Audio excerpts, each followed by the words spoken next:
the goal of my administration, the policy of this administration, this will be stuff that'll roll out really, really soon, is to rapidly house people who are currently on the streets. And the boulders at the bus station, nor the shuttles to be heard, do I think are going to be the end-all be-all things to either one of those to that goal. Those two interventions are maybe some that ladders up, and one maybe with a negative impact, hopefully one with a positive impact. And I think where I'm always going to be slightly different, and maybe this is because I'm learning this stuff, is that we have a better opportunity to improve people's outcomes in a setting that is designed to help people improve their outcomes. And I just don't believe the bus station is a place that is designed to improve people's outcomes. I could be wrong about that, but I don't think that that is the case.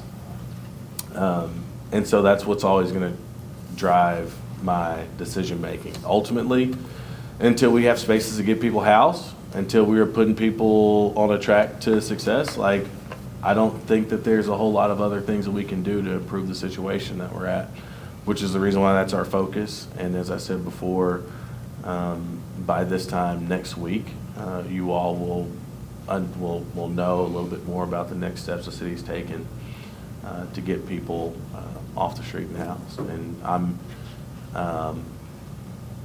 I'm excited about us making progress, but it is just progress. You know, I committed to putting us on a track to get to functional zero by 2030.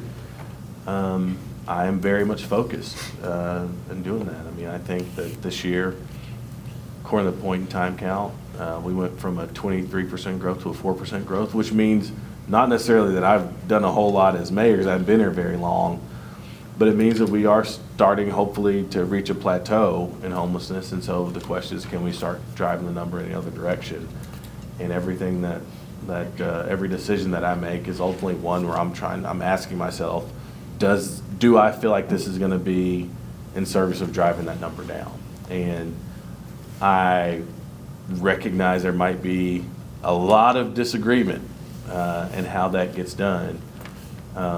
I believe what we are doing right now, not the end all be all, but I think it more helps us get to that goal than what life was like prior to June 30th of 2025. And that's what I believe.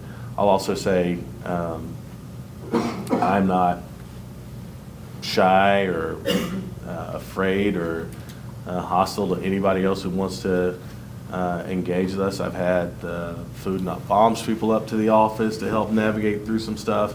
I think not everybody, but a lot of folks within the service community as it relates to homelessness have been very much part of what we have talked about over time. I don't want people who disagree with this to feel like you don't have a home to have a conversation about how do we continue to make progress. Like, you don't have to agree. You can actually even go protest the things that we do, but I hope that protest also comes with the willingness to partner with us to figure out the things that we can do to successfully get to that goal, that 2030 goal.